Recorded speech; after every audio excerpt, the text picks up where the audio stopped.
하늘에 있는 것의 모형, 성막이라는 주제로 오늘 한번 살펴보도록 하겠습니다. 자, 하늘에 있는 것의 모형입니다. 그러니까 이 실체는 어디에 있냐면 하늘에 있는 것입니다. 하늘에 있는 것을 이 땅 가운데 모델, 샘플로 하나님께서 우리 가운데 주신 것이 뭐냐? 그것이 바로 성막입니다. 그래서 이 성막 첫 번째 시간입니다. 자, 그러면 오늘 성막 개론입니다. 개론인데 성막을 왜 성막을 공부해야 되는 그 이유에 대해서 한번 살펴보도록 하겠습니다. 자, 히브리서 9장 23절 24절 말씀입니다. 같이 한번 읽어보겠습니다. 그러므로 하늘에 있는 것들의 모형은 이런 것들로서 정결하게 할 필요가 있었으나 하늘에 있는 것들은 이런 것들보다 더 좋은 제물로 할지니라. 그리스도께서는 참것의 그림자인 손으로 만든 성소에 들어가지 아니하시고 바로 그 하늘에 들어가사 이제 우리를 위하여 하나님 앞에 나타나시고. 자, 히브리서입니다. 자, 히브리서는 성막을 어떻게 설명하고 있는가? 신약의 히브리서 기자가 구약시대에 모세가 지었던 이 성막에 대하여, 그리고 성막에서 행해지는 모든 일에 대하여 히브리서가 이렇게 설명합니다. 예수님과 대제사장을 비교를 합니다. 그리고 예수님과 성막에 행해지는 모든 제사를 비교를 합니다. 제사. 그리고 제물을 비교를 합니다. 그러면서 히브리서가 어떻게 하냐? 구약 시대에 있던 모세를 지었던 이 성막을 통해서 예수님과 이것이 어떻게 예수님을 설명하는지를 히브리서가 설명하고 있습니다. 자, 그러면 히브리서는 성막을 어떻게 설명하고 있는가? 하늘에 있는 것들의 모형은 이렇게 설명. 그러니까 하늘에 있는 것이란 것은 여러분, 우리가 보통 아파트나 무슨 건물을 지으려고 할 때 보통 사람들을 모집할 때 뭐부터 해놓죠? 모델 하우스를 먼저 해놓죠. 그래서 이것은 실체가 아니에요. 실체가 아닌데 이런 내용으로 건물을 지을 것이라고 어떻게 모델 하우스를 지어놓고 이렇게 보여주는 거예요. 그와 마찬가지로 천상의 영적인 세계 속에서 그림이 어떻게 만들어져 있는지를 이 땅에 있는 모델 하우스를 만들어 놓고 하나님께서 설명을 해 주시는 것이 뭐냐? 그것이 바로 성막입니다. 자, 그러면 성막의 구조는 어떻게 이루어져 있는지 한번 보겠습니다. 자, 이것이 스위스에서 만든 것입니다. 제가 그림을 옮겨 와다 보니까 이것이 요 길이와 이 길이가 똑같습니다. 똑같은데 이것이 우리 프레임이 PPT 프레임에 딱 집어넣다 보니까 이것이 찌그러진 거예요. 그래서 요거와 직사각형으로 되어져 있습니다. 요거와 길이가 똑같다는 말씀을 드립니다. 이렇게 생긴 것입니다. 이렇게 생긴 것.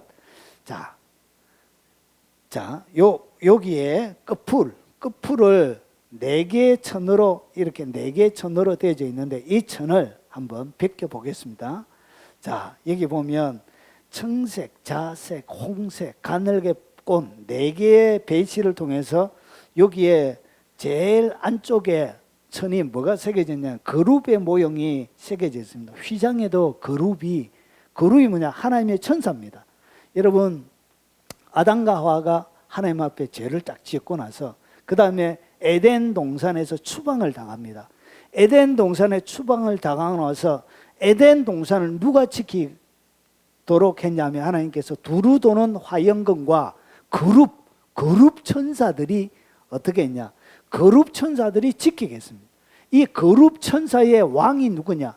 에스겔서 28절에 보면 너 기름 부음을 받은 그룹아 이렇게 얘기합니다. 그러니까 마귀가 타락한 이 마귀가 그룹 천사의 수장이 우두머리였습니다. 왕이었습니다. 그룹 천사의 왕. 그래서 이 그룹 천사가 이렇게 수놓아져 있습니다. 그래서 생명을 얻는 생명나무 에덴 동산에 들어가기 위해서는 반드시 무엇을 거쳐야 되냐면 그룹 천사를 지나야만이 에덴 동산에 들어갈 수가 있는 거예요. 생명나무를 먹을 수가 있게 되어지는 거예요. 그래서 이 영원한 생명을 얻는 지성소, 하나님이 365일 머물러 있는 그것을 지나가기 위해서 뭘 씌워놨냐? 휘장 가운데서 이 거룩 천사를 이렇게 수놓아서 그 위에 덮여놓은 거예요. 그리고 나서 요거 흰 염소털이고, 그리고 붉은 물들인 수양의 털입니다. 그리고 제일 마지막에는 해달의 가죽으로, 물개 있죠, 물개의 가죽으로 이렇게 덮여져 있습니다. 그래서 요 4개의 천막으로 딱 덮여졌기 때문에 안에 들어가면 안이 어떻게 되냐? 깜깜하게 되어 있습니다. 깜깜합니다. 그런데 이 깜깜한 가운데 뭐가 있냐? 거기에는 등대에 불빛이 없으면 안에는 깜깜하게 되어 있습니다. 자, 그러면 요 4개의 천을 한번 드러내 보겠습니다. 드러내 보면 성막이 이런 모형으로 이렇게 만들어져 있습니다. 만들어져 있는데 이것이 제일 처음에 명칭부터 설명하면 이것이 뭐냐? 성막문입니다. 성막 안으로 동쪽으로 문이 열려져 있습니다. 그래서 성막문이라 부릅니다. 자, 그 다음에 딱 들어가면 만나게 되는 것이 뭐냐? 그것이 바로 번제단입니다. 번제단에는 번제를 드리는 제단입니다. 여기는 뭐가 되어져 있냐면 이 소나 양이나 염소를 태워서 드리는 거예요. 그러니까 쉽게 이야기하면 이것은 대형 불고기판이라 보시면 됩니다. 그래서 여기에는 뭐가 되어 있냐면 이렇게 우리 고기 구워 먹을 때 보면 철사로 이렇게 되어져 있는 4개의 그거 있죠. 그거 밑에다가 여기에 되어져 있고 요 밑에다가 나무를 집어넣어 가지고 불을 뗍니다. 그래서 요 번제단, 우리가 하나님 앞에 소나 양이나 염소를 태우게 되죠. 비둘기를 여기에 태우는 번제를 드릴 때 한다고 해서 번제단이라 이렇게 부릅니다. 그리고 그 앞에 그 다음에 지나가면 제사장들이 손을 씻는 물두멍이 있습니다. 세숫대야입니다. 세숫대야. 그래서 물을 씻고 그 다음에 딱 이렇게 요 커튼을 열고 이렇게 들어가면 만나는 오른쪽으로 여러분 식사하죠. 물론 왼쪽으로 하시는 분들도 계신데 오른쪽. 그래서 6개 2줄씩 해가지고 떡상이 이렇게 있습니다. 이것을 떡상이라 부르고요. 그리고 떡상 앞에 정면에 정중앙에 뭐가 있냐면 분향단이 있습니다. 분향단은 향을 사르는 것을 갖다가 분향단이라 부릅니다. 자, 그리고 왼쪽에는 뭐냐면 7개의 등대가 이루어져 있습니다. 등대, 촛대입니다. 7개 나와 있는 촛대. 그리고 그 다음에 여기에 성소와 지성소를 맡고 있는 것이 뭐냐? 이것을 갖다 휘장이라고 부릅니다. 휘장. 거룹 천사가 수놓아져 있습니다. 그것이 바로 휘장이고, 그리고 이 휘장 뒤에 뭐가 있냐? 하나님의 법궤가 있습니다. 법궤. 그래서 여기에는 법궤가 있고 거룹 천사 두 천사가 마주보고 금으로 쳐서 그룹 두 천사가 마주보고 있습니다. 그리고 그 위에다가 피를 뿌려요. 그 피를 뿌리는 그곳을 갖다가 시온자 이렇게 부릅니다. 그리고 그 밑에는 조각목으로 나무, 우리나라 아카시아계에 있는 조각목으로 나무를 만들어 가지고 금으로 입힌, 그 다음에 궤가 있습니다. 궤. 그래서 요 안에 하나님의 법궤, 만나 담은 항아리, 그 다음에 아론의 상난 지팡이, 이렇게 요 안에 들어가 있습니다. 그래서 하나님의 법궤 10계명이 들어가 있다고 해서 이것을 갖다 뭐라 부르냐? 법궤라 부르는 거예요. 궤짝인데 하나님의 10계명 법궤가 들어가 있어서 법궤라 부르는 거예요. 자, 요것을 갖다가 뭐라 그러냐? 뜰이라 부릅니다. 뜰.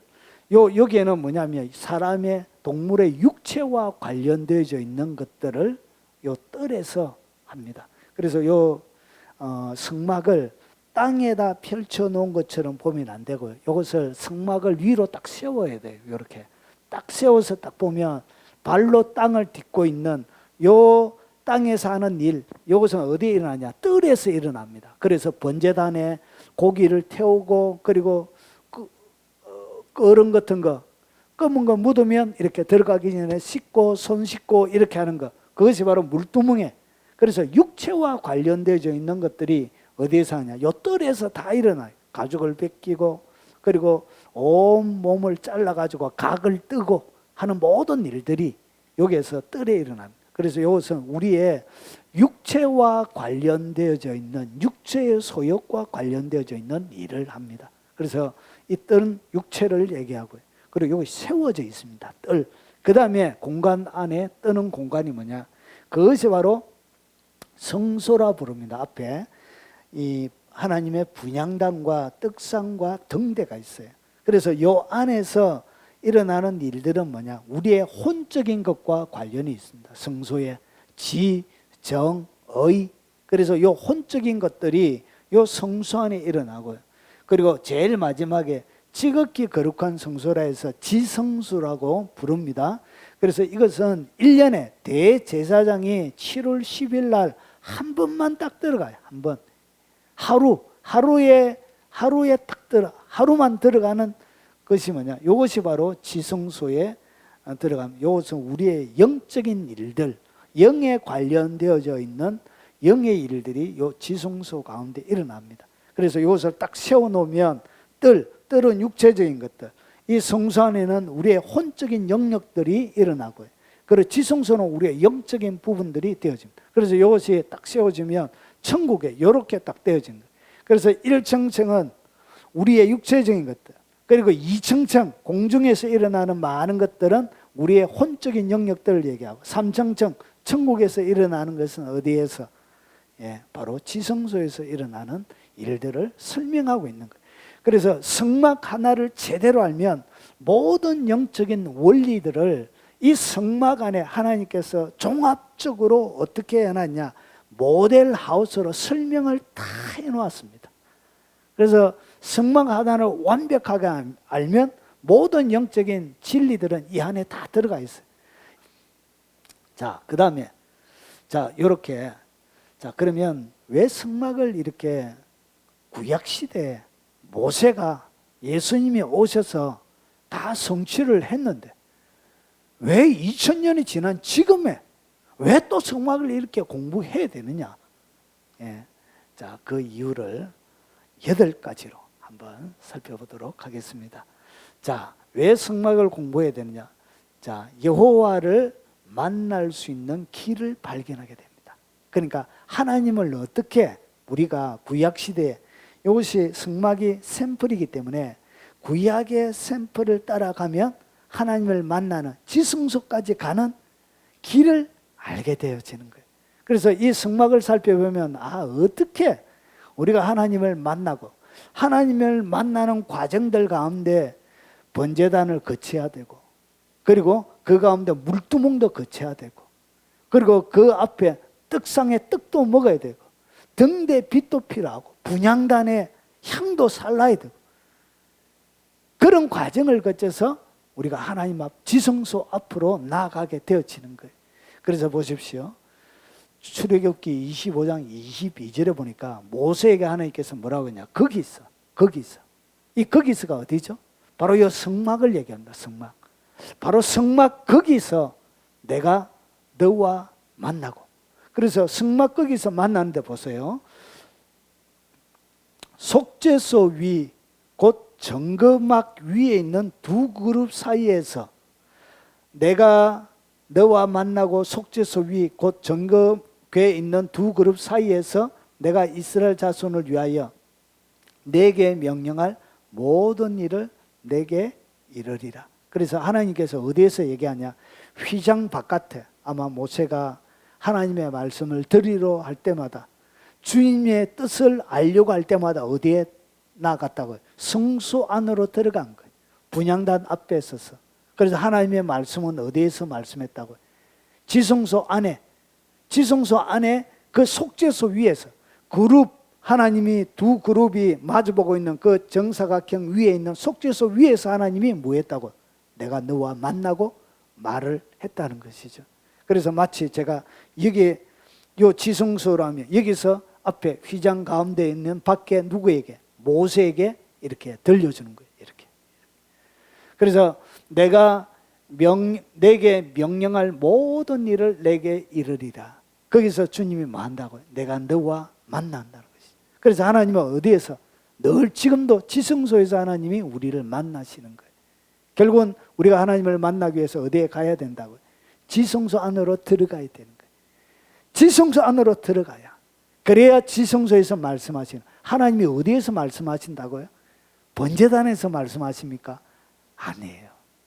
육체에 있는 육체의 소욕들 가운데서 태워지지 않는, 타지 않는 죄악의 속성, 허물을 가지고 살아가는 죄악에 빠져버린 육체적인 상태, 그 육체에서 주님이 말씀을 하는 게 아니에요. 내 영이 어디에 가야 된다? 하나님의 지성소 안으로 쑥 들어가야 주님의 음성을 선명하게 듣게 되는 거예요. 결국은 어떻게 살아가느냐? 뜰의 삶을 살아가고 있는 사람들은 뭘 듣지 못한다고요? 주님의 음성을 듣지 못해요. 육체의 뜰에 번제단 날마다 회개만 하는 사람들을 살아가고 물두멍에서 더러운 부분을 날마다 씻고 살아가는 사람들에게는 뭘 들을 수 없다고요? 주님의 음성을 세밀하게 들을 수 없는 거예요. 주님의 음성은 어디에? 지성소를 통하여 지금도 여러분에게 들려주시는 것입니다. 성소에서는 가끔씩 듣게 되는 것이죠. 그래서 여러분의 영의 상태가 날마다 예수 그리스도께서 열어놓으신 지성소의 삶 가운데 머물러 있을 때, 그때 하나님의 선명한 음성을 듣고 내게 명령할 모든 일을 내게 이르리라 하셨던 그 주님의 음성을 듣고 살아갈 수 있게 되는 거예요. 그것을 뭐가 보여준다고요?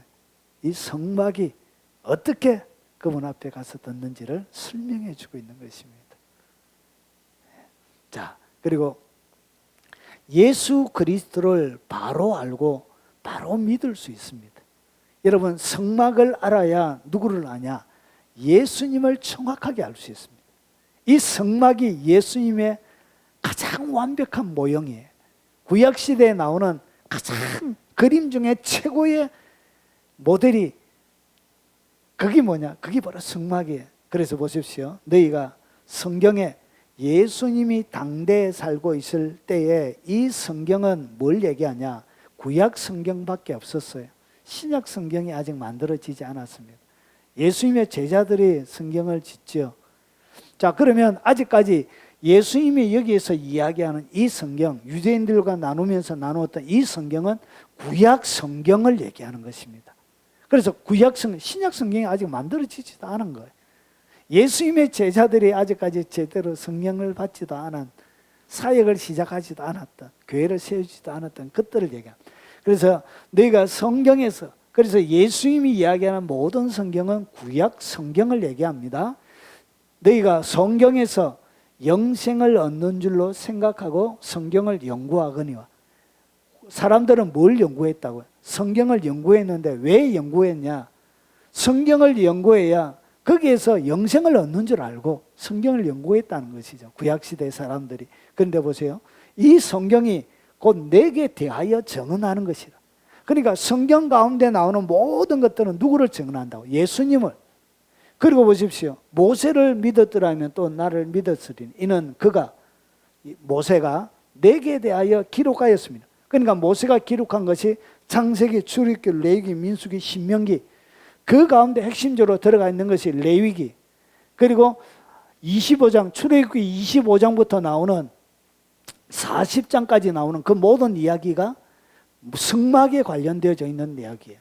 그러면 그 모든 모세가 지었던 이 책들도 누구에 대하여? 예수님에 대하여 기록했다는 것이죠. 그러면 성막도 모세가 지었던 그 출애굽 가운데 있었던 성막, 그리고 레위기에 나오는 모든 것들도 누구? 예수님을 설명하고 있다는 거예요. 그러면 이 성막에 대해서 모세가 지었던 성막을 모르면 그가 내게 대하여 기록했던 그 예수님을 제대로 배워갈 수가 없게 되어지는 것이죠. 그래서 여러분, 예수님을 딱 알고 예수님으로 성막을 보면 성막이 환히 보여요. 아, 이런 것이구나. 이렇게 설명이 되어져 있구나. 그렇게 알게 되어져요. 자, 그리고 성막을 공부해야 되는 결정적인 이유가 있습니다. 왜 그러냐면 성경에서 50장이 성막의 이야기입니다. 그거 아십니까? 창세기, 이 세상, 보이는 세상과 보이지 않는 모든 세상을 만든 창세기의 천지창조의 이야기는 몇 장으로 기록되어져 있죠? 한 장으로, 한 장. 창세기 1장 한 장입니다. 오이, 세상 천지를 만드신 모든 이야기를 기록해놨는데 몇 장밖에 안 썼다고요? 한 장. 여러분, 노아 홍수를 통해서 홍수가 일어나죠. 자, 그러면 노아 홍수에 대한 이야기는 몇 장인지 아십니까? 노아 홍수. 예, 6장부터 시작해서 바로 비가 6장부터 내리지 않아요. 방주에 들어가는. 그래서 6장, 7장, 8장이 뭐예요? 홍수에 대한 이야기. 그러면 이 세상이 물로 더럽혀지는 하나님의 진노가 내리는 이야기를 기록해놨는데 그 장수가 몇 장밖에 안 되더라고요. 3장. 세상의 모든 언어가 나눠지는 때가 있었죠. 그게 바로 바벨탑 사건이죠. 이 엄청난 세계 대역사의 이야기를 기록한 언어가 나눠지는 그 이야기가 몇 장으로 기록된지 아십니까? 창세기 11장 한 장으로 되어 있습니다. 천지창조도 한 장. 홍수는 3장밖에 안 돼요. 엄격하게 따지면 2장이에요. 2장. 7장, 8장. 바벨탑 한 장. 그래서 이런 세상에 굵직굵직한 많은 이야기들을 있는데 세계의 격변에 대한 수많은 이야기가 있는데 거기에 대해서는 여러분 장수가 얼마 되지 않아요. 그런데 이상하게 성경은 이 성막에 대한 부분은 너무나 많은 장수를 할애하고 있습니다. 그래서 여러분 제일 첫 번째 보면 출애굽기의 13장이 출애굽기가 몇 장이죠? 40장이에요. 그래서 여러분 성막을 어떻게 만들어야 되는 설교에 대한 이야기가 앞부분에 나오고, 그리고 뒷부분에 출애굽기 제일 마지막 40장에는 뭐가 나오냐면 성막을 완성하고 나서 성막 봉헌식을 하는 것이 출애굽기 40장 마지막이에요. 그래서 출애굽기에 몇 장이 나오냐? 13장이 성막과 관련되어져 있는 이야기가 나옵니다. 레위기에는 몇 장이 나오냐? 18장이 성막에 관련되어져 있는 내용이에요. 그리고 민수기는 13장이나 나와요. 그리고 신명기는 2장. 그리고 히브리서에는 4장의 이야기가 나와요. 그래서 단일 주제로는 가장 많은 분량을 차지하는 것이 뭐냐? 그것이 바로 성막에 대한 이야기예요. 그래서 성막을 모르면 이런 많은 진리를 놓치게 돼요. 그래서 성막이 단일 이야기로는 최고의 내용을 담고 있기 때문에 성경 가운데 여러분 창세기 전체가 몇 장이에요? 50장이죠. 50장. 그래서 창세기 한 권, 여러분 신약의 최고 긴 장이 몇 장이에요? 사도행전의 28장, 마태복음의 28장이에요. 28장. 두 성경이 28장밖에 안 돼요. 그런데 보세요. 성경의 이야기는 50장의 부분을 차지하고 있습니다. 그래서 그만큼 성경에는 성막에 대한 부분을 아주 자세하게 많은 부분을 할애해서 설명하고 있습니다. 그래서 성막을 자세하게 살펴봐야 되는 거예요. 많이 주님이 천지 창조를 우리가 생각하고 연구하는 것에 몇 배를 연구해야 되냐? 50배를 성막을 연구해야 되는 거예요. 그리고 노아 홍수의 25배를 성막을 연구하는데 할애해야 된다는 것이죠. 그만큼 중요한 내용을 담고 있습니다.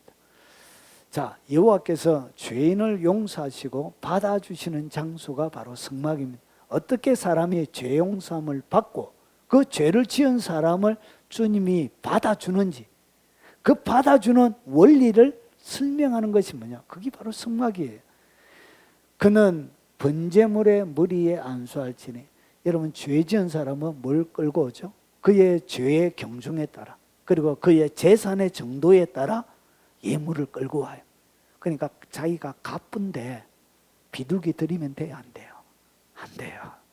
주님이 재산이 엄청 많은 갑부인데 비둘기 2마리 이렇게 해가지고 용서해줘서 일하면 주님이 용서해줄까요? 이야, 이 자식이 진짜 장난하네.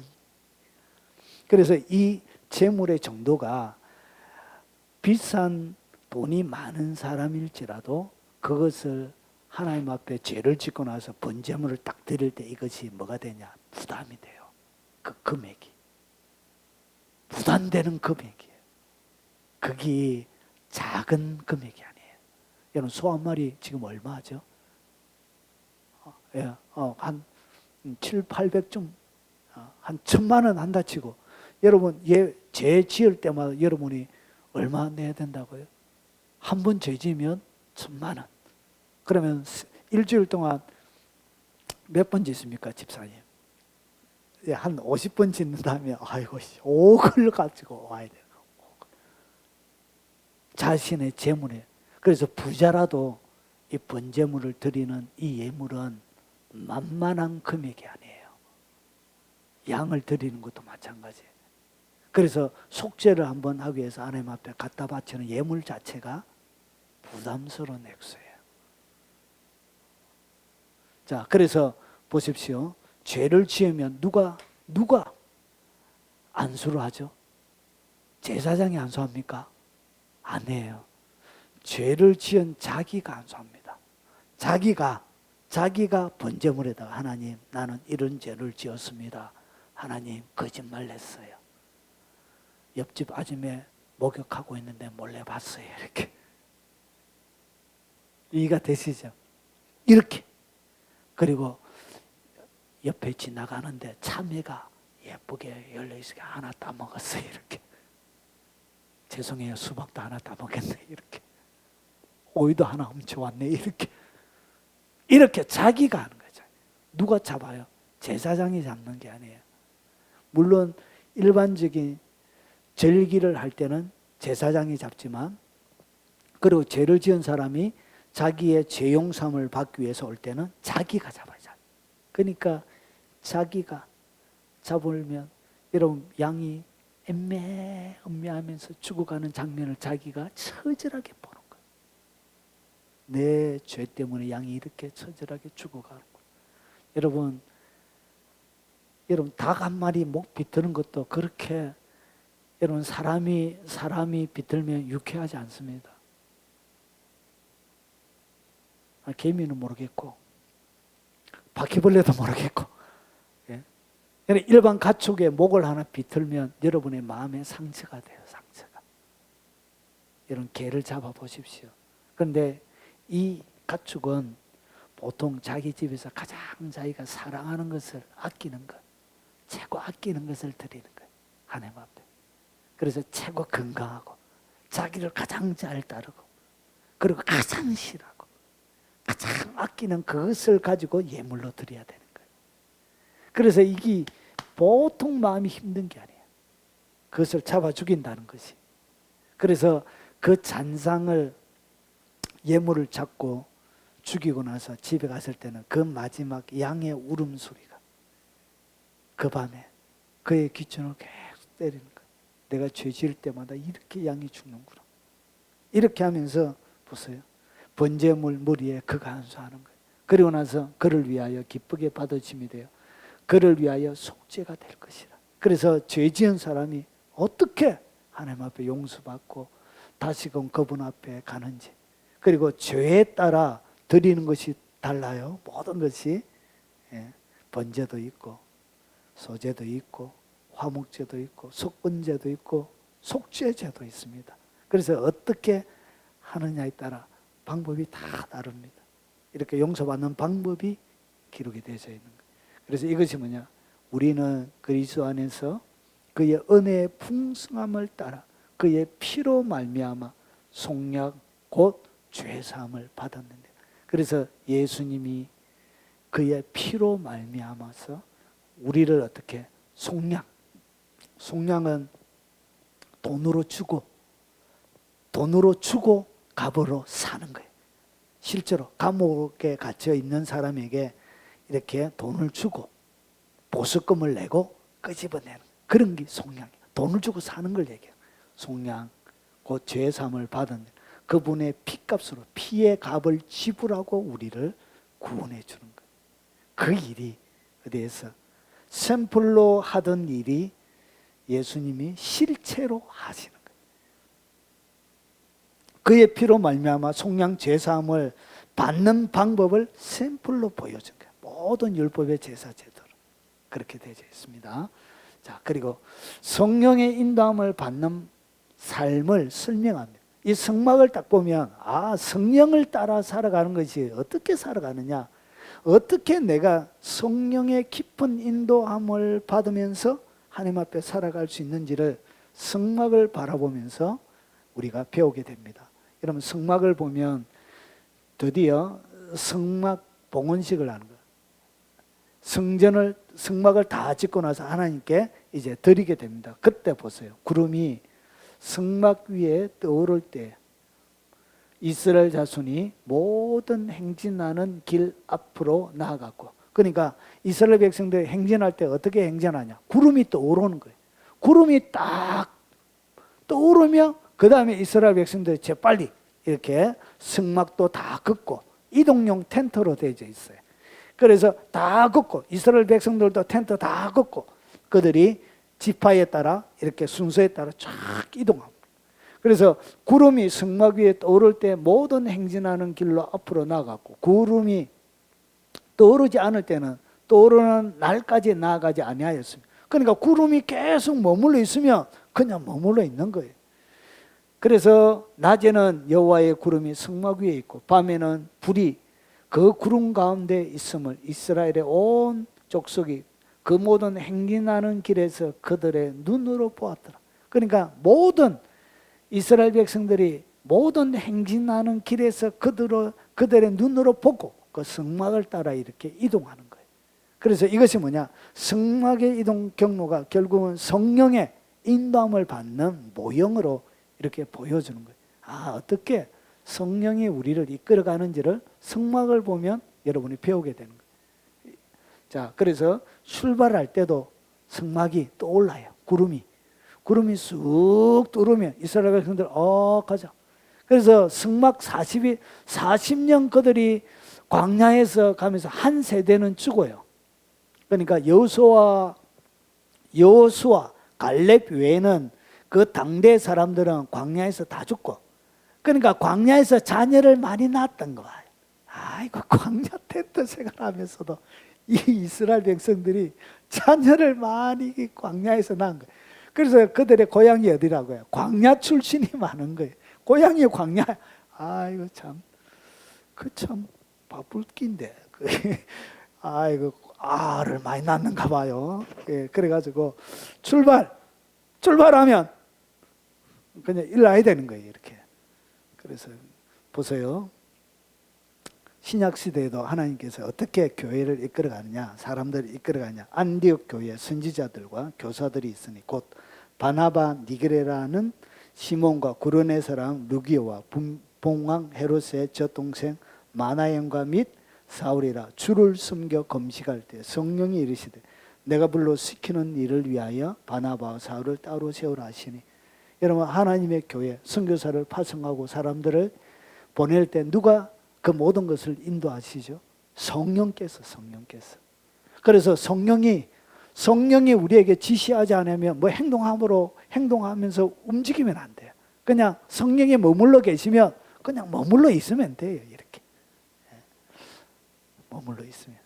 저희 교회는 욕심내는 거 이런 게 없어요. 주님이 보내주시면 아멘, 가면 아멘, 이렇게 하는 거. 주님이 머물러 있으면 항상 머물러 있는 거예요. 구름이 일어나면 그때 행동하면 되는 것이죠. 그래서 하나님이 뭔가 사인을 주기까지는 그냥 가면 돼요.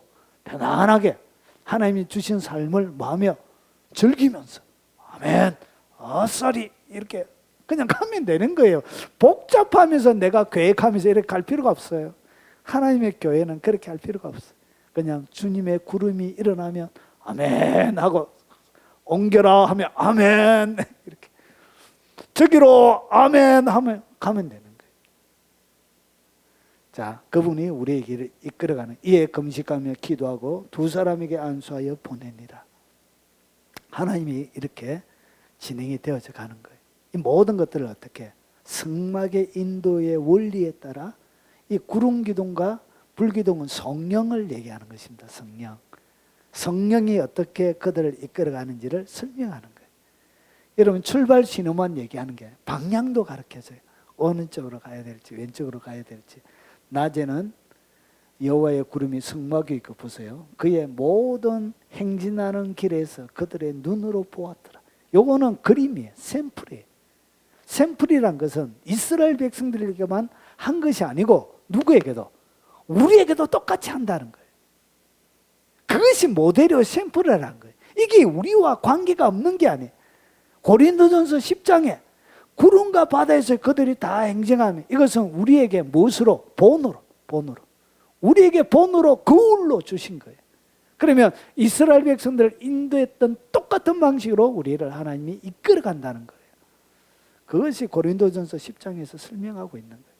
그래서 보세요. 그의 모든 행진하는 길에서 그들의 눈으로 주님이 보여주는 거예요. 구름이 쫙 떠오른 거예요. 아멘! 출발하면 되는 거예요.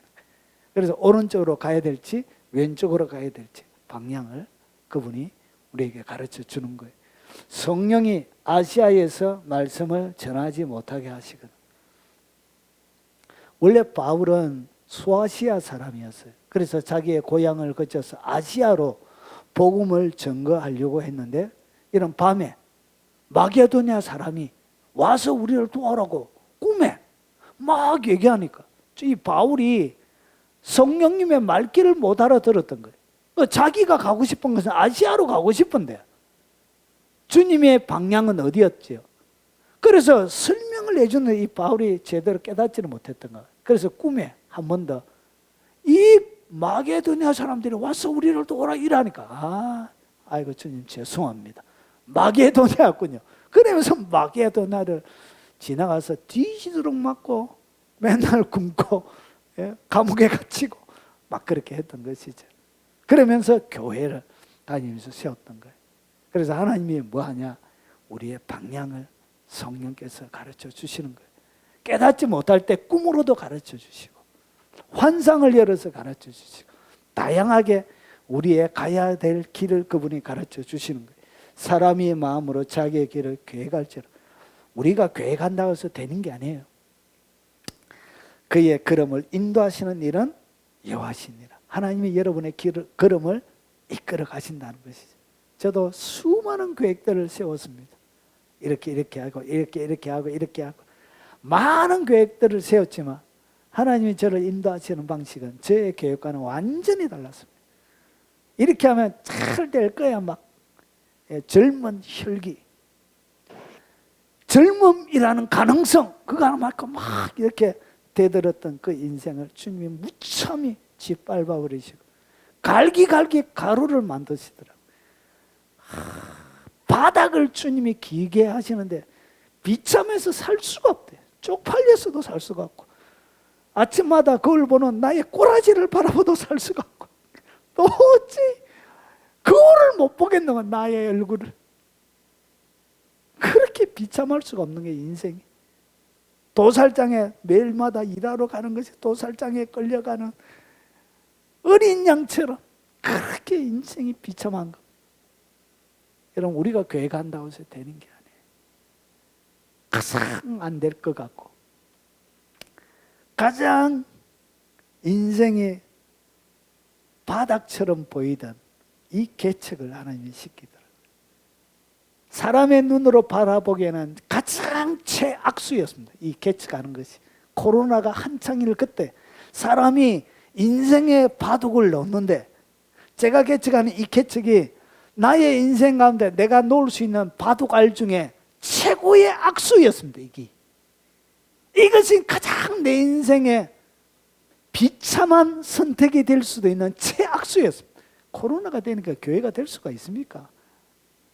온 사방팔방 하늘 땅 누구 하나 지원해주는 사람 없이 오로지 혼자 딱 서 있었습니다.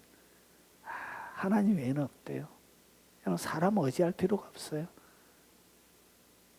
여러분의 부모나 형제나 친척이나 여러분 오직 하나님만이 여러분의 길을 이끌어 주시고 인도해 주시는 것입니다. 그 최악수가 제 인생이 놓은 돌 중에 최고의 수가 되어진 것입니다. 제가 그 은혜를 누리고 있습니다. 이것이 최고의 돌이었습니다. 하나님만이 선택할 수 있는 유일한 길. 온 사방팔방 하나님 외에는 어떠한 길도 없어서 하나님, 그분만을 선택하는 길을 돌을 딱 놓은 거예요. 아이고, 그 기간 동안 당했던 어려움들은 이리 말할 수가 없어요. 그러나 그것이 하나님의 손을 통해서 하나님의 도우심의 은총을 통해서 최고의 돌이 되어진 거예요. 그래서 여러분의 인생의 걸음이 때로는 최악수처럼 보이고 가장 여러분이 선택하는 최고의 잘못된 선택처럼 보일지라도 하나님을 믿음으로 선택하고 걸어가십시오. 그것이 여러분이 놓는 인생의 돌 중에 마 중에 최고의 마가 되는 것입니다. 왜냐? 그분이 우리가 길을 계획할지라도 그의 걸음을 인도하는 분은 하나님이 인도하기 때문에 그래요. 그래서 그래서 여호와께서 집을 짓지 아니하시며 짓는 자의 수가 헛되고 그분께서 지키지 아니하시면 파수꾼의 경성함이 헛사로다. 127편 1, 2절. 그분이 우리 인생의 집을 짓고 그분이 우리 인생의 파수자가 되는 것입니다. 그래서 그분 앞에 뭘 알아? 돌을 오시기 바랍니다. 그 길을 뭐가 가르쳐 준다고요? 이 성막이 어떻게 돌을 놓는지를 가르쳐 준 거예요. 어떻게 믿음으로 최악수를 최고의 수로 바꾸는지를 이 성막이 설명해 주고 있습니다. 그리고 사랑의 신호입니다. 이 성막이 뭐냐? 하나님의 사랑을 보여주는 거예요. 여러분 낮에는 여러분 사막에 얼마나 덥습니까? 여러분 사막 우리 성지순례 갔다 오시면 40~50도까지 40~50도까지 두바이 같은 데 가면 여러분 그 빨갛대 하늘이 막 열기가 막 40~50도까지 막 올라갔대. 그때 뭐가 필요하죠? 구름이 그래서 이 구름이 그들을 시원케 하는 거예요.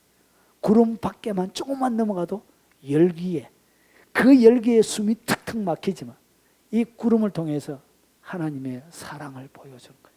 밤에는 또 얼마나 춥다고 해요. 샥 내려져 극강하고 그때 구름 가운데 불이 있다는 것도 참 신기해요.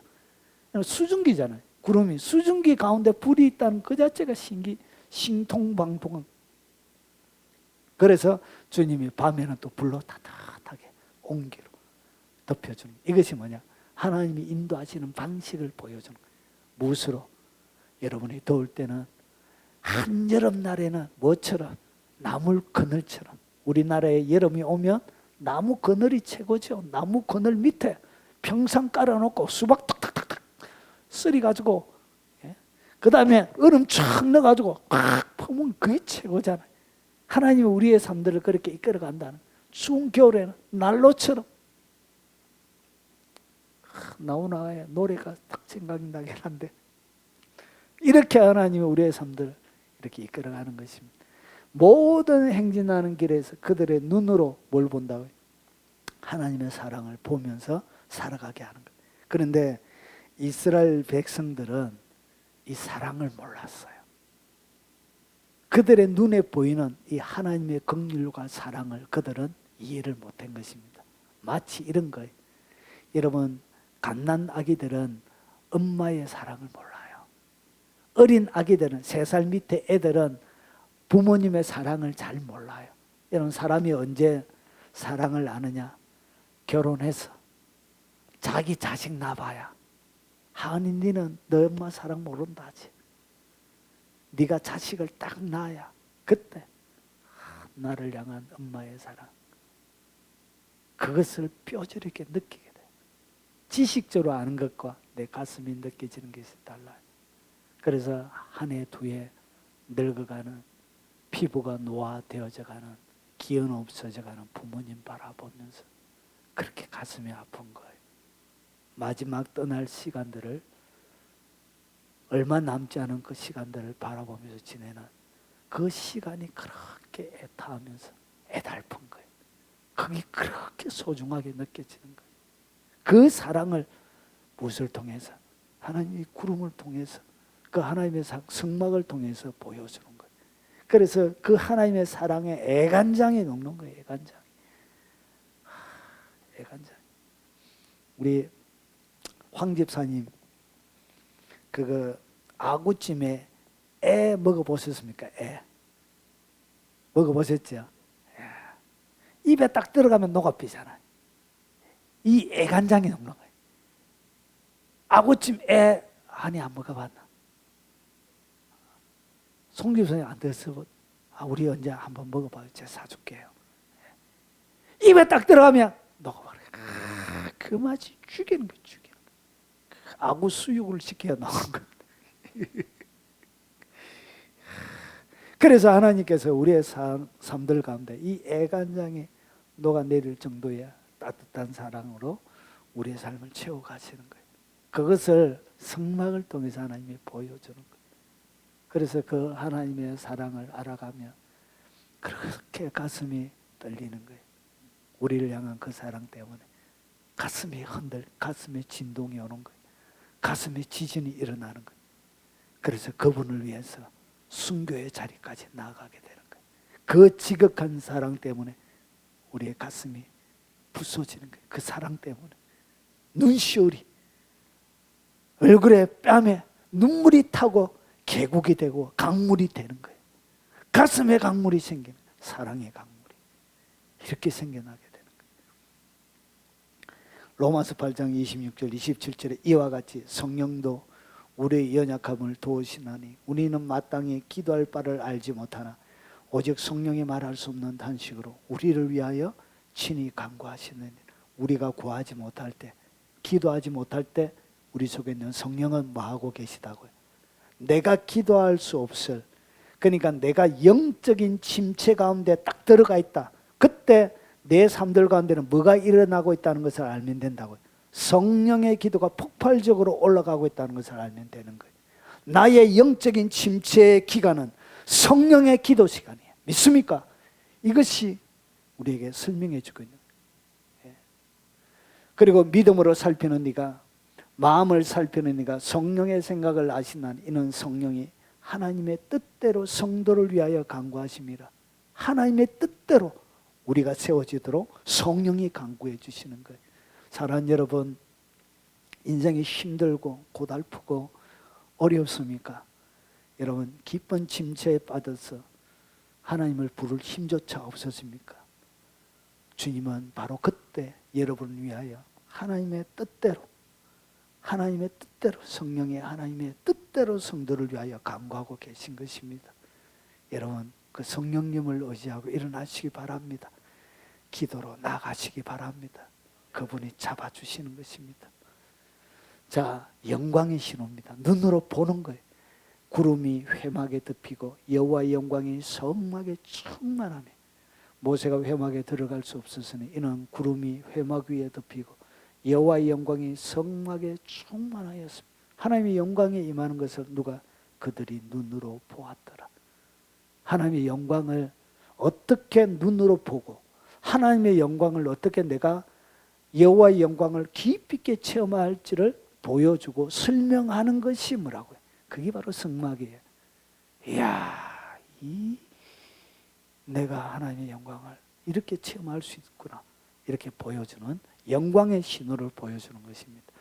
자, 그리고 성막을 통해 신앙생활 전체를 볼 수 있습니다.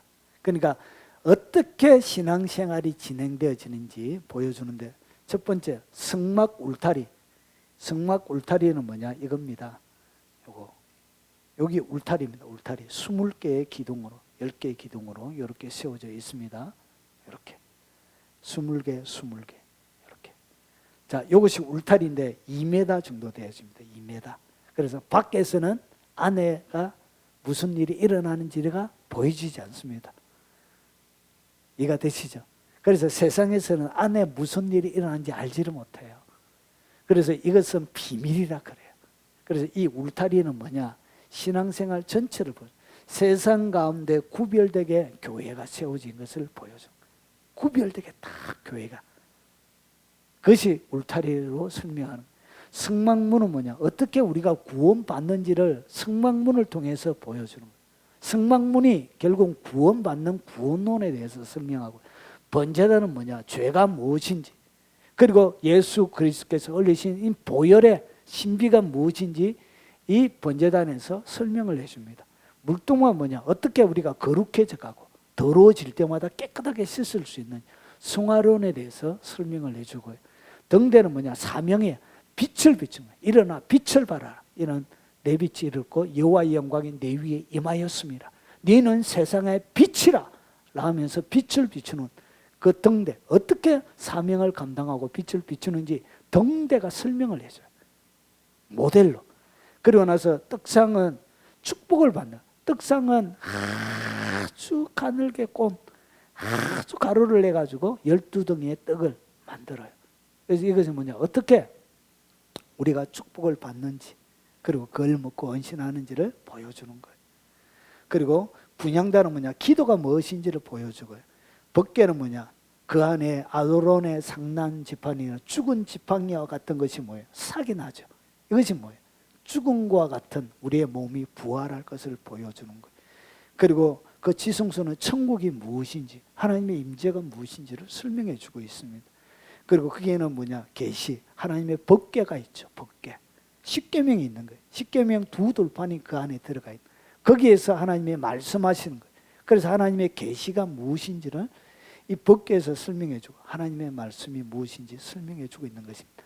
그러니까 우리에게 필요한 신앙생활하는 모든 것이 어떻게 이 성막 가운데 모델로, 모델 샘플로 하나님이 다 기록을 해 놓았습니다. 자, 그 성막을 통해서 영혼의 진단, 종합 진단을 받을 수 있습니다. 내가 건강한, 영적인 건강한 사람인지, 내가 구원받은 사람인지를 뭐가 가르쳐 준다고? 성막이 가르쳐줘요. 이것을 잘 보면 내 영적인 지금 상태 이렇기 때문에 지금 뭘 해야 되냐? 번제단을 만져야 되는지, 물두멍을 만져야 되는지, 내가 등대를 높이 들어야 되는지, 분향단 앞에 서야 되는지, 떡상에 가야 되는지를 이 성막이 나에게 영적인 진단을 해주는 거예요. 성막문은 뭐냐? 나는 정말 예수 그리스도를 유일한 주로 고백했는가를 이 성막문이 설명해 줍니다. 이것을 이해하면 내가 구원받은 사람이 맞구나, 이렇게 알게 되어지는 거예요. 그리고 번제단은 뭐냐? 죄가 무엇인지를 설명해 주는 거예요. 그래서 머리부터 각을, 뿔을 잘라요. 뭘 자른다고? 뿔은 뭐 하는 거예요? 유일하게 소나 염소나 양, 다른 사람을 들이받는 용도는 뿔이에요. 뿔. 이것이 뭐냐? 사람을 힘들게 만들고 죄짓게 만드는, 이것을 제일 처음에 잘라버려요. 그리고 피를 빼고, 그리고 목을 자르고 팔다리를 자르고 껍질, 물론 껍질부터 먼저 벗기죠. 피를 빼고 껍질 벗기고 뿔 자르고 목 자르고 팔다리 다 자르고, 그러면서 뭐예요? 어떤 걸 잘라내야 되는지를 보여줘. 이것은 뭐냐? 죄가 무엇인지를 보여주는 거예요. 그리고 죄가 어디에 있는지를 보여주는 거예요. 위치를 보여주는 거예요. 그리고 나의 죄를 예수 피로 속죄함을 받은 것을 확실히 주님이 번제단에서 설명을 해줘요. 용서받은 의인이라는 확신을 하고 있는가? 진짜 내 죄가 용서되는지 번제단에서 주님이 샘플로 설명을 해주고 있습니다. 물두멍은 뭐냐? 나는 죄를 버린 후 성결케 된 생활을 하고 있는가? 성결하게 계속 씻고 있는가? 그래서 베드로가 예수님께서 마지막 성만찬을 하고 발을 씻기죠. 발을. 그래가지고 베드로가 아유 주님 이러면 안 됩니다. 하지 마세요. 나는 감당이 안 돼요. 네가 이것을 내가 씻겨주지 아니하면 너와 내가 뭐가 없다? 상관이 없다. 이러니까 베드로가 또 철이 없는 사람이잖아요. 목욕까지 시켜주지 이러잖아요. 베드로는 참 재밌어요. 왜 상관이 없다 그러죠? 발을 씻겨야 상관이 있다는 얘기는, 이런 목욕은 목욕한 사람은 발밖에 씻을 것이 없다. 예수님이 이렇게 말씀하세요. 그래서 내가 예수님을 믿는 것은 이런 온몸에 목욕을 하는 거예요. 그러나 매일마다 걸어다니면서 뭘 해요? 발이 더럽혀지는 거예요. 매일마다. 그래서 매일마다 뭘 씻게 된다? 발을 씻는 거예요. 이걸 어디에 씻는 거예요? 물두멍에서 씻는 거예요. 그래서 이 발을 씻어야만이 네와 나와 뭐가 있다? 상관이 있다 그런 거예요. 그것을 다 설명하고 있는, 그게 물두멍을 설명하는 내용이에요. 발 씻는 기. 자, 중생하고 지은 죄의 사슬을 끊었는가? 버리지 못하고 끌려다니는 죄는 없는가? 이런 것들을 어떻게 보여주는 거예요. 그리고 분향단은 기도예요. 나는 기도를 잃어버리지 않았는가? 어떻게 기도해야 되는지. 진짜 주님이 받으시는 기도가 뭐냐? 이런 분향단의 향이 아무나 향을 드리면 안 돼요. 4가지의 하나님이 정해진 향이 있습니다. 그리고 이 향에는 뭐가 있냐면 하나님이 딱 정해져 있는, 그리고 이 제조 방법이 똑똑해요. 그래서 그렇게 딱 해야만 그 향만 사를 수가 있어요. 다른 향은 하나님 받지 않아요. 그것을 기도가 무엇인지 분향단에서 보여주는 거예요. 나는 날마다 하나님의 뜻이 무엇인가를 찾고 있는가? 기도하면서. 그리고 마지막에 떡상은 뭐냐? 나는 헌신의 생활을 하고 있는, 내가 주님의 가루가 되어져야만이 주님의 떡을 먹을 수 있고, 그리고 내 자신이 뭐야? 다른 사람의 떡이 되어야 되는 거야. 내 삶이. 그리고 나서 생명의 떡이신 예수 그리스도를 영의 양식으로 삼고 있는 거. 주님이 생명의 떡으로 오셨지요. 그래서 나도 주님이 뭐라고 하죠? 요한계시록 3장 20절에 볼지어다 내가 문 밖에 서서 두드리노니 누구든지 내 음성을 듣고 문을 열면 내가 그에게 들어가 그로 더불어 먹고 그는 나보러 더불어 먹으리라. 그러니까 주님이 우리를 뭐 한다고요? 먹는데. 그러면 주님이 양식을 먹는데, 여러분 사마리아 요한복음 4장에 보면 뭐라고 사마리아 여인과 대화가 나와요. 그래서 예수님이 사마리아 여인하고 막 대화하고 있으니까, 그러고 나서 제자들이 왔어요. 그러면서 양식이 여기 있습니다 하니까 나는 너희가 알지 못하는 양식이 있다 그러죠. 그래서 나의 알지 못하는 양식이 뭐냐? 아버지의 뜻을 행하는 것이 나의 양식이니라. 결국은 내가 아버지의 뜻을 행하면, 이 땅 가운데 내가 하나님의 뜻을 행해서 이루어드리면 주님께 뭐 하는 것이냐? 식사 대접을 하는 것이에요. 그래서 주님이 나와 더불어 먹고 그는 나와 더불어 먹으리라 그렇게 하신 거예요. 그래서 내가 주님께 차려드리는 밥상은 뭐라고요? 그게 바로 하나님의 뜻을 이루어드리는 거예요. 하나님 원하시는 것을 해드리는 거예요. 그것이 뭐냐? 주님께 대접하는 식사예요. 그래서 보세요. 그것을 갖다가 헌신이라고, 헌신의 삶. 정금등대. 이거 하나만 있어도 여러분 팔자 고쳐요. 솔로몬이 정금등대를 몇 개 만든지 아세요? 10개 만들었어요. 근데 어디에 묻혀 있어 지금. 여러분 발굴하러 갔어요. 그거 찾으면 인생 피하는 거예요. 아유, 어디에 지금 다 발굴이 안 됐어요. 솔로몬이 10개 만들었거든. 근데 없어 지금. 어디 고고학 박물관에도 없다는 얘기는 어딘가에 감춰져 있는 거예요. 그거 하나만 찾으면 인생은 한 방 가면 그런 거예요. 농담입니다. 그 찾으러 다닐 필요가 없어요. 아유 참, 여러분 그 발굴 비용이 더 들어요. 찾는다는 보장도 없잖아요. 자, 이러면 안 된다. 가야 된다. 자, 나는 빛된 생활을 하고 있는가? 내 삶에 대하여 빛된 사람들을 설명하는. 나는 사명에 충실하게 살고 있는가? 이 등대를 바라보며 어떻게 살아야 되는지를 설명해 주고 있는 것입니다. 벗게 나는 주님을 통해 부활을 믿고 있는가? 상난 지팡이. 나는 말씀 속에 살려고 애쓰고 있는가? 법대로, 하나님의 십계명대로. 그리고 나는 죽은 나무에 sak이 나게 하는 하나님의 능력을 확실히 믿는가? 나는 욕심을 버리지 않고 만나와 같은 일용할 양식을 구하고 있는가?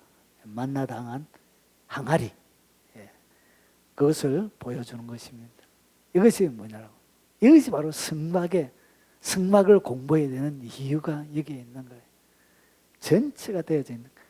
자, 그리고 하나님의 신실한 일꾼이 됩니다. 성막을 알아야 내가 하나님이 원하는 진정한 일꾼이 되는 것입니다. 여러분, 하나님의 모든 성막이 어떻게 만들어지느냐? 모세가 설교들을 받고 모세가 받았던 설명들을 두 사람이 중심적으로 일을 이끌어갑니다. 브사렛과 오홀리압이에요. 여러분, 계시를 받는 사람이 모든 걸 다 아는 게 아니에요. 모세는 그냥 계시만 받는 거지. 지가 가가지고 마치 이런 것이죠. 여러분, 사람마다 하나님께서 몸에 우리가 주님은 머리고 주님의 머리에 우리의 각각 지체가 다 붙어 있는 거예요. 그래가지고 머리가 주님의 머리처럼 교회 지도자가 머리처럼 자기가 이제 머리처럼 하나님의 말씀도 받고 지가 가가지고 밥도 하고 화장실 청소하면 대가리 변기에 박아가지고 막 청소도 하고 이렇게 하는 게 아니라는 거예요. 청소는 누가? 손이 가가지고 손이 이렇게 솔 덮고 이렇게 해야 깨끗하게 돼. 화장실 대가리 박아가지고 이렇게 하면 깨끗하게 안 되는 거예요. 그와 마찬가지란 것이에요. 하나님의 모든 일은 각각 맡은 역할대로 해야 되는 거예요. 밥은 입이 잘 씹지 똥구멍 지가 가가지고 밥을 먹는다고 이렇게 똥구멍에 집어넣어봐요. 죄송합니다. 너무 원색적이고 좀 그렇네. 그래서 밥은 누가 먹어야 된다? 입이. 콧구멍 지가 밥을 먹으려고 하면 콧구멍에다가 밥 집어넣고 하면 제대로 씹힙니까? 안 되죠. 그와 똑같다는 것이죠. 그래서 모세가 받았다고 해서 모든 걸 모세가 다 하는 게 아니에요. 하나님은 사람의 모든 일들을 어떻게 하냐? 일을 감당할 수 있는 사람들을 불러낸 거예요. 그래서 브사렛을 지명해서 부르고 하나님의 영을 그에게 충만하게 해요. 지혜와 총명과 지식과 여러 가지 재주로. 그러니까 이 브살렛에게 하나님께서 지혜, 총명, 지식 여러 가지 재주를 주고 그리고 보세요. 정교한 일을 마여 연구하여. 그러니까 하나님이 무엇을 줄 때 완전한 완성품으로 주는 게 아니고 뭔가 재능을 주시는 거예요. 그리고 나서 이것을 하기 위해서 하나님이 주신 지혜, 총명, 지식을 가지고 뭐 했다고요? 연구하는 거예요. 연구. 기도하면서 하나님 이걸 모세가 이렇게 꽈라고 하는데 이걸 어떻게 꽈야 되죠? 이렇게 자기가 꽈보는 거예요. 이렇게. 이거 안 되네. 이렇게 해야 되네. 이러면서 연구해가면서 이렇게 하는 거예요. 완벽하게 다 이렇게 하나님의 세상에 계시하는 게 아니란 거예요. 사람을 불러가지고. 그래가지고 그들에게 재능을 주어서 정교한 일을 연구해서 금, 은, 노스로 만들게 하고 그러니까 금을 어떻게 꽈야 되는지 어떻게 치면은 잘 치지는지 무슨 도구가 필요할지 녹는 점이 녹는 온도가 다르잖아요. 금과 은과 노치. 그럼 어떻게 해야 될지 도가니를 만들어야 될지 풀물을 만들어야 될지를 그가 연구하는 거예요. 이렇게 하나님께서 그들에게 하나님의 영을 충만하게 부어주는 거예요. 여러분 성막은 누가 만들었냐? 성령의 기름 부음을 받은 성령이 충만한 사람들이 모든 것을 정교하게 만들었습니다. 그래서 하나님의 일은 누가 해야 된다? 성령의 충만한 가운데 성령의 기름 부음 가운데 하나님이 일하는 거예요. 그리고 보세요. 또 단지파 아이사막의 아들 오홀리압을 세워 그와 함께 하게 하시며 지혜로운 마음이 있는 모든 자에게 내가 지혜를 주어 그들이 내가 내게 명령한 것을 다 만들게 하니. 여러분 대표적인 사람은 두 사람이지만 여기에 보면 다른 사람이 또 나와요. 지혜로운 마음이 있는 모든 자에게 내가 지혜를 주어. 그러니까 이 앞에 청색, 자색, 혼색, 배실로 그룹을 수노화하려고 하면 배틀체도 만들어야 되잖아. 예. 이런 것들을 누가 또 할 수 있는 그런 사람들. 그리고 새끼를 잘 꼬우는 사람들. 그럼 뭘 잘하는 사람들. 이런 다양한 계통에 있는 모든 지혜로운 마음이 있는 자들에게 하나님이 지혜를 주어서 성막이 만들어지는 거예요. 그래서 모든 일은 성령의 기름 부은 가운데 하늘의 지혜로 이 일을 하는 거예요. 인간이 고안하고 만들어내서 하는 것이 아니고. 그래서 하나님의 사역, 제자들에게 이렇게 사역을 시킨 거예요.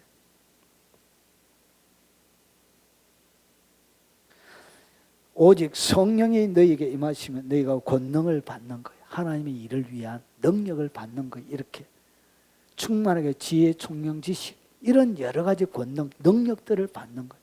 그리고 나서 뭐가 되어진다? 주님의 참다운 증인의 삶을 살아갈 수 있게 되는 거예요.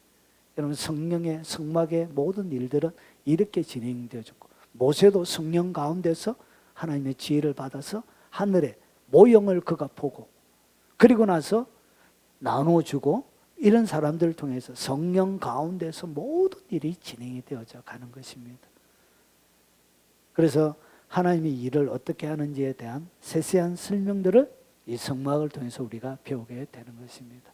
그래서 뭐 해야 되냐? 성막을 반드시 공부하고 마스터를 해야 되는 거예요. 그래야 이 기본적인 지혜 위에 새로운 집이 씌워지고 한 단계 더 여러분이 나아가게 되는 것입니다. 여호와를 만날 수 있는 길을 발견하고요, 예수 그리스도를 바로 믿을 수 있고요, 성경의 50장, 그리고 죄인을 용서하고 받아주는 장소고요, 인도함을 받는 삶을 설명하고요, 성막을 통해 신앙생활 전체를 볼 수 있고요, 영혼의 종합 진단을 받을 수 있고요, 그리고 하나님의 신실한 일꾼이 되는 방법을 성막이 설명합니다. 자, 다음 시간에는 성막의 전체적인, 요거는 성막을 공부해야 되는 이유고, 그러면 성막의 전체적인 개론을 다음 시간에 제가 설명을 드리겠습니다. 재밌겠죠? 예. 한번 저도 공부하면서 연구하면서 한번 살펴보도록 하겠습니다.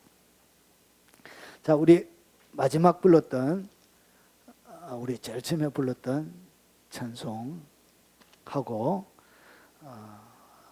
축도로 예배 마치도록 하겠습니다.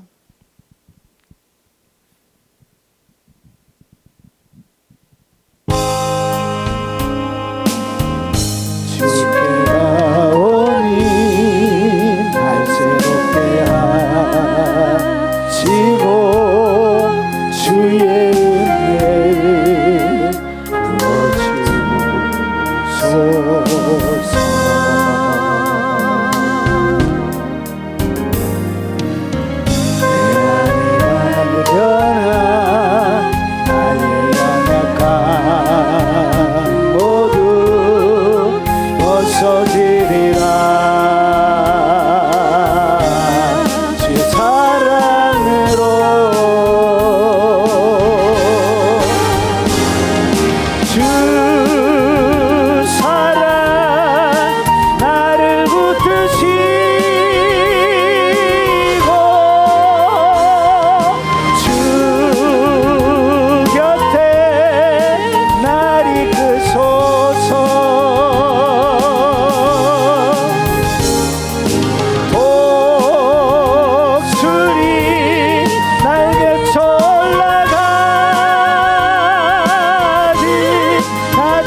삶에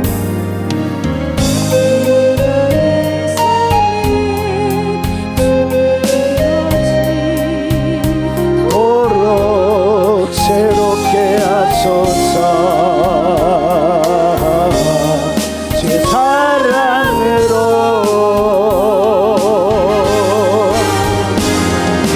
주 사랑 나를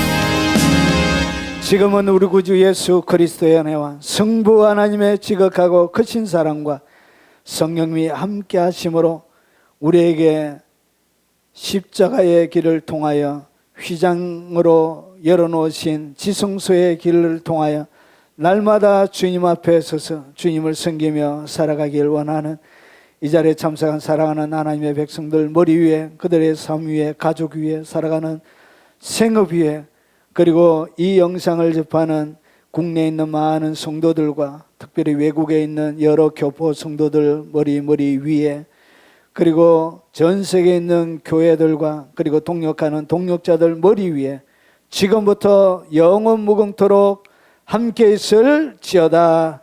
아멘. 오늘